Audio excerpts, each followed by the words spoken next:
In the land of grills, welcome back, folks. A lot of you have asked for this comparison. We've got two thermostatically controlled blowers that mount to a Weber kettle. One is from Weber. It's called the Weber Smart Ring. That's that black thing right there. And one is from Spider Grills called the Venom, and that's that right there. We're going to talk about the features of each one of these. We're going to talk about the price. We're going to talk about how they work, how they install. And in the end, I'm going to tell you which one of these two would I choose if I could only have one. Oh man, let's get started. All right, folks, Tom Horsman, YouTube, please subscribe. Remember, I am not sponsored by either one of these companies. Nobody sent me anything for free here. And there's never, ever, ever anything that's AI generated at Tom Horsman at YouTube. Well, we'll start first as to what is a thermostatically controlled blower. Why do you need one for your Weber kettle? Those of you out there who have said, I've had a Weber kettle for years and I have had no problem maintaining temps. I don't need this fancy devices that you show here. And those of you who say that, I'm not going to disagree with you.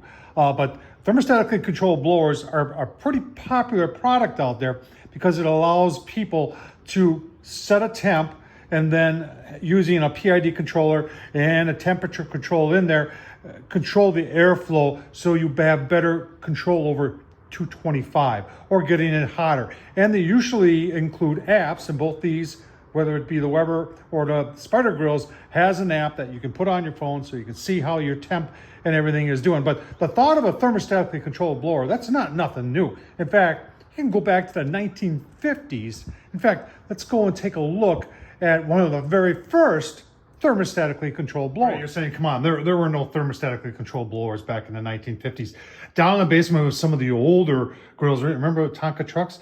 They made these back in the 60s, and we got some of our older Webers here. But if we keep going on, we're gonna run into something here that we did a restoration of a couple years ago, and this is a Buffalo Forge. And these were made in Buffalo, New York, and they made these originally for farms for forging, because a lot of farms didn't have electricity, they didn't have welders, so they would have to have a forge in order to, you know, bend metal or weld metal together. When electricity started coming in, they had a hard time selling their product, so they decided to turn them into barbecue grills, and that's what this one is. It's got a hand crank blower, and then you put your charcoal there, and there's your blower, and the thermostat part of it probably was your hand back in the 50s. But this thing actually works, and I can see Grandpa out there with telling the kids to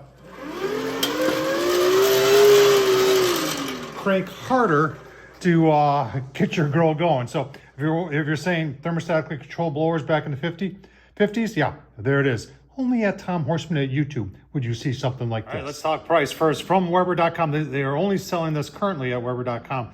Though the kettle Smart Ring is selling for, right there, 280 bucks. And SpiderGrills.com, the Venom, you can see it's exactly the same price, 279. They have the 26s for the fit the 26-inch kettles, 300. And then they do have a battery pack available, which is very, very handy on these. There is no battery pack currently available from Weber.com. All right, temp limitations for the Venom, per their website, it's 150 on the low side, 550 on the high side. The Weber Smart Ring is 180 on the low side, 450 on the hot side. Talk about installation and assembly. The Weber comes in a smaller box. There are 3 pieces.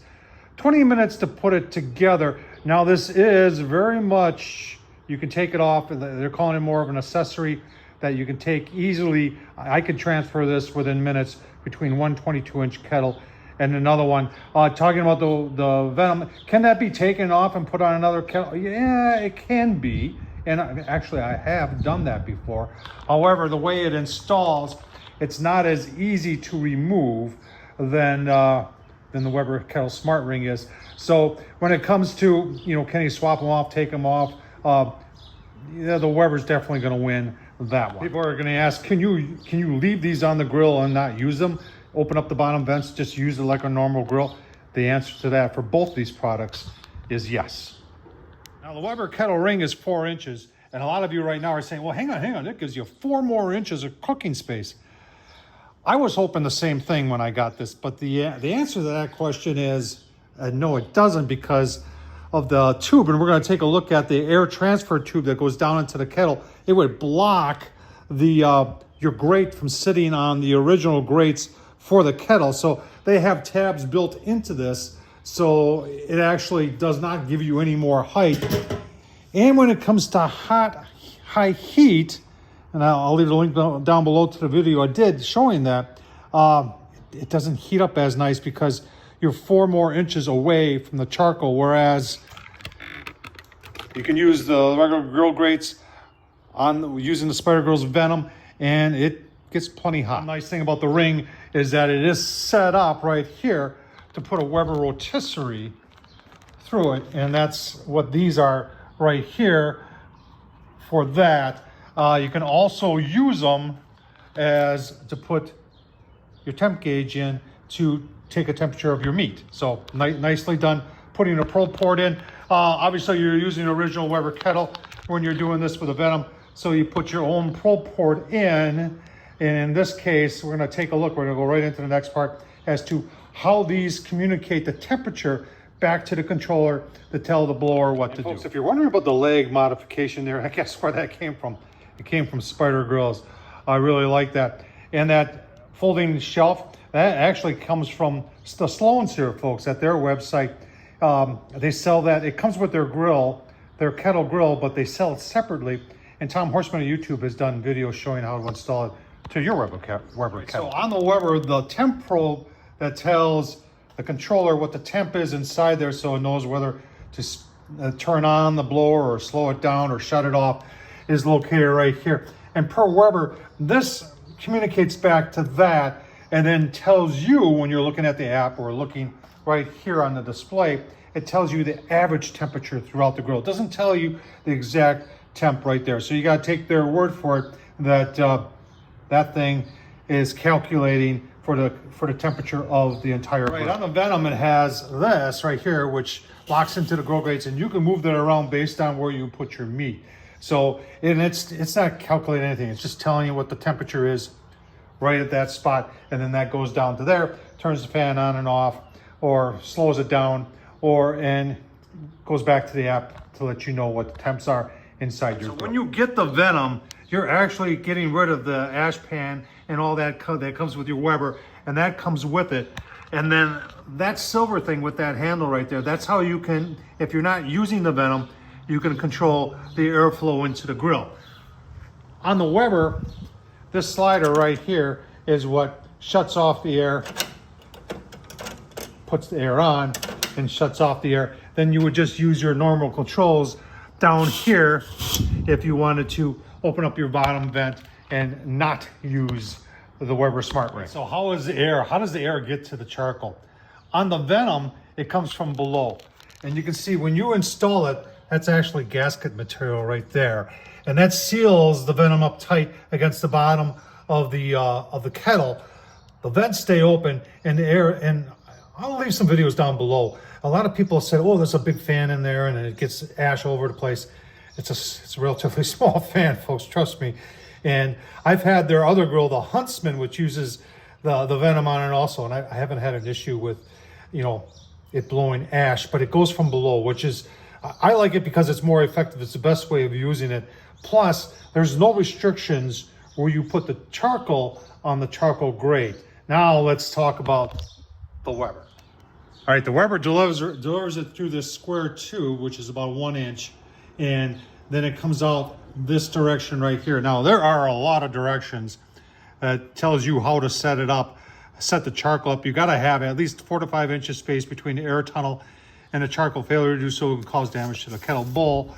And then they have all these restrictions here as to how you have to set it up when you just can't put charcoal willy-nilly in here. In fact, I asked a question before because they're telling you that you have to weigh your charcoal. How many of you out there ever weigh your charcoal to put it in your Weber kettle? I haven't, but I'm sure there's people out there that have. So a lot of limitations with this Weber as to where to put the charcoal, whereas with the Venom, folks, I'm gonna be honest with you here. you don't. When you're setting the temps for either one of these grills, you have to know where to put your daisy wheel. On the Weber, you got to go back to the owner's manual and they'll tell you, where to set it for what temp. On the Venom, actually on this digital screen down there, when you set a temp, it'll then show you a picture of how the vent is supposed to be set for the desired temp. All right, let's talk about apps. Spider Grills does have an app. It does work. It's a little finicky at times. I find myself, if I, for a half an hour, don't use it and come back to use it, it wants me to reconnect. And I've heard a lot of other people saying the same things. They need to redo their app because it really is, for lack of better words, it's kind of junky. But it does work when it works. But I tell you what, compared to the Weber, let's take a look at the Weber, because the Weber one does. All right, the Weber app, easy to use, hooks up 2.4, 5 gig. It does a great job. They had a little issue, especially when I was using the Smart Performer, where they had it so that if it was within like 40, 50 degrees of set point, it would automatically go to set point and wouldn't show you it. And they called it building customer confidence.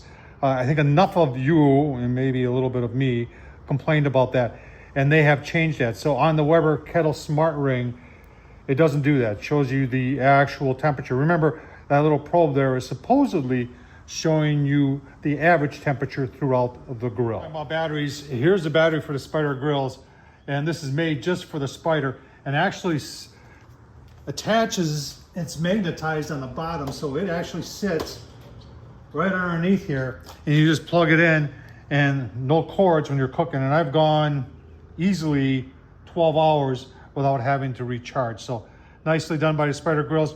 Can you use somebody else's battery on the Weber? Sure. I didn't see anything in the owner's manual that said, hey, if you use a battery to power this, that avoids the warranty. So yes, you can. Be nice if Weber had one. All right, getting down to the end here. I've done plenty of cooks using the Venom, whether it be on a kettle or whether it be on the Horsman. And I feel I've done enough now with using the Smart Ring on the kettle that I can kind of make some sort of determination as to if I had to have a thermostatically controlled on my Weber kettle, which one of these two would I take? Now, before we go any further, which one of these two would you take? Leave that down in the comments. Hey, and if you want to support this madness, super thanks down below. Let me talk about my final. Right, there were a lot of high hopes for this thing, and I was one of them saying, hey man, I love the fact that they were putting this where nobody else has done that with a thermostatically controlled blower. And I was really excited about the 4 more inches of height.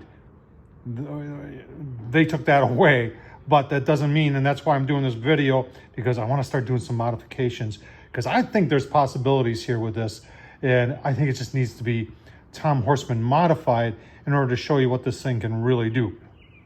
Having them come out in instructions and tell you, where you have to put the charcoal in your grill with this, I don't like that. I don't think a lot of you, and I know a lot of you don't weigh out your charcoal. I've never weighed out my charcoal unless I was doing some sort of comparing other charcoal against charcoal, or with this grill right here. I weighed it when I did the review video. I'll leave that down below.